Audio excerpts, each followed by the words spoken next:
Spain ने FIFA world cup के final के लिए क्वालिफाई कर लिया है। स्पेन ने सेमीफाइनल में फ्रांस को 2-0 से शिकस्त दी और दूसरा सेमीफाइनल आज इंग्लैंड और अर्जेंटीना के दरमियान होगा।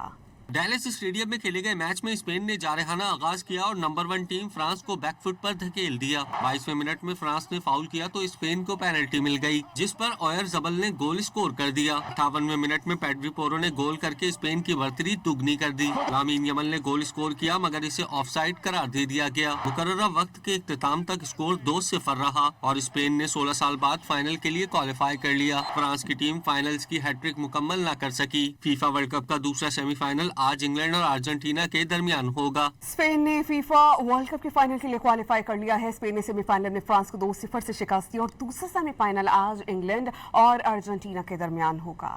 डैलस स्टेडियम में खेले गए मैच में स्पेन ने जारहाना आगाज किया और नंबर 1 टीम फ्रांस को बैकफुट पर धकेल दिया। 22वें मिनट में फ्रांस ने फाउल किया तो स्पेन को पेनल्टी मिल गई, जिस पर ओयर जबल ने गोल स्कोर कर दिया। 58वें मिनट में पेड्री पोरो ने गोल करके स्पेन की बढ़तरी दुगनी कर दी। लामीन यमल ने गोल स्कोर किया मगर इसे ऑफसाइड करार दे दिया गया। मुकर्ररा वक्त के इख्तिताम तक स्कोर 2-0 रहा और स्पेन ने 16 साल बाद फाइनल के लिए क्वालिफाई कर लिया। फ्रांस की टीम फाइनल्स की हैट्रिक मुकम्मल न कर सकी। फीफा वर्ल्ड कप का दूसरा सेमीफाइनल आज इंग्लैंड और अर्जेंटीना के दरमियान होगा।